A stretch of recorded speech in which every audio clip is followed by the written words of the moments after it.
Most people's understanding of narcissism is precisely backwards. When they think of narcissists, when they think of narcissism, they think of vanity and arrogance and excessive self admiration. But the truth is far more complicated and infinitely more tragic. Narcissism isn't about loving yourself too much, it's actually about being unable to love yourself at all. The myth of narcissism, from which the modern diagnosis gets its name, isn't a story of excessive self admiration.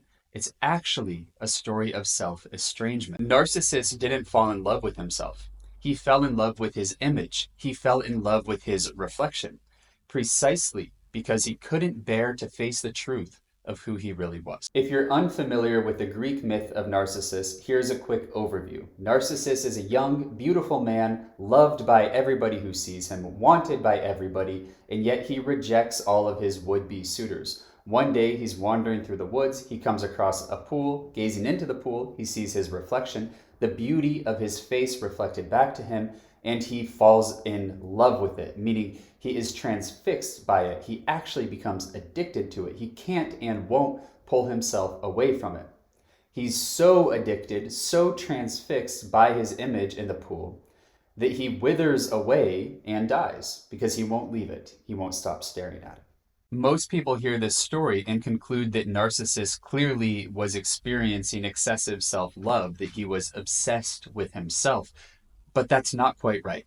What Narcissus fell in love with, or more accurately, developed an addiction to, wasn't himself, but his image. That is, he didn't fall for himself per se, but his self reflected back to him. Which leads to an all important question. Why was Narcissus so susceptible for falling and becoming addicted to his image or his reflection? We can imagine others, maybe even equal in beauty, coming across their reflection, maybe even temporarily delighting in it, but then going on about their day. So, what is it about Narcissus that makes him stop in his tracks, devote himself entirely to his image, and ultimately die from his addiction to it? The answer lies in his internal world, or more accurately, lack thereof. See, Narcissus had nothing on the inside that he could stake claim to, nothing, no amount of resources on the inside that he could rest in.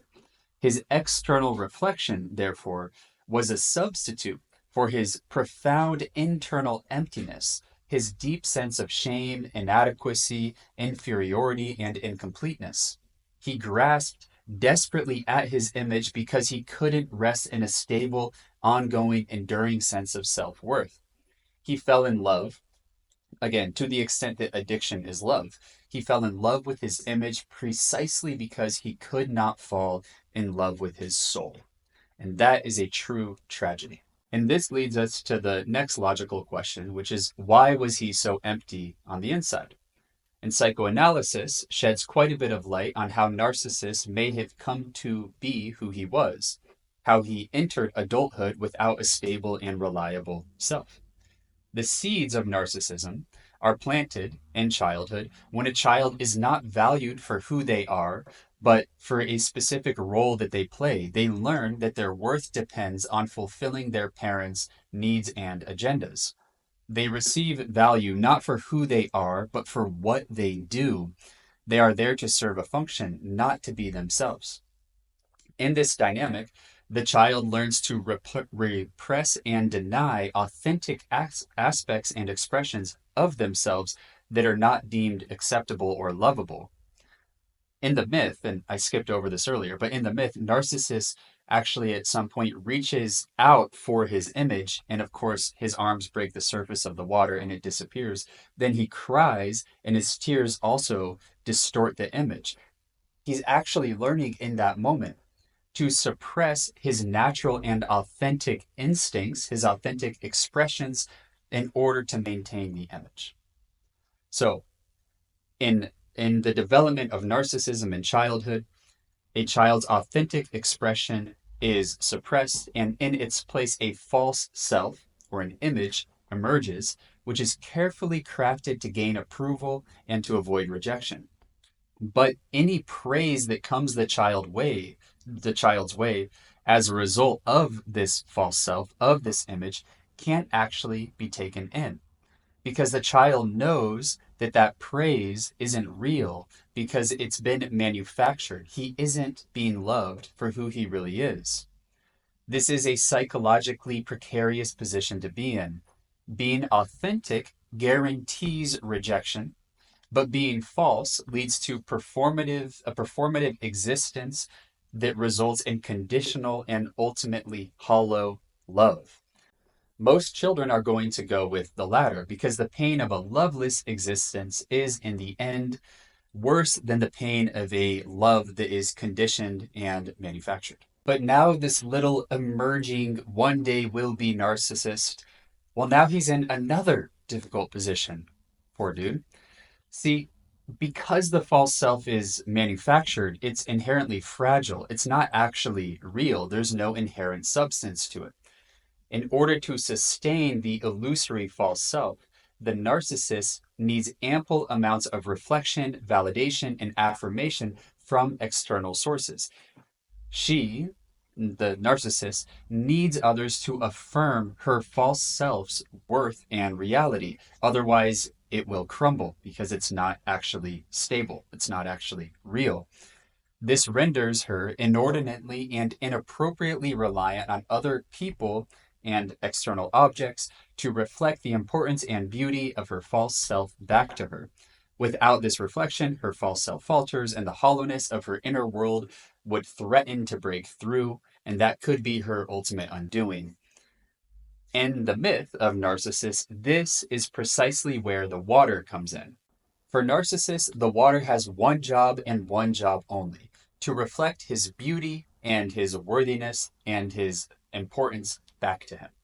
It affirms, reflects, and ultimately sustains his false self, just as narcissists in the modern era rely on others to mirror their worth and importance back to them. So Narcissus is profoundly dependent on the water, but he's profoundly dependent on the water to do one thing and one thing only, which is to affirm and sustain his false self. He doesn't care about the water for the water's sake. He doesn't see the water as its own entity, as something in and of itself. It's merely a supply. It's merely an object that allows him to continue to maintain his very fragile sense of false self and therefore uphold a very fragile sense of self-esteem. And there's one other thing I want to just quickly point out.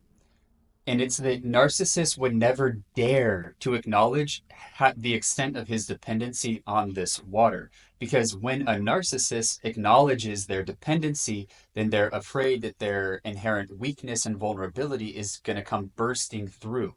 So they have to pretend that they're not profoundly dependent when in fact they clearly are. How do they do this? By going into a position of grandiosity and superiority.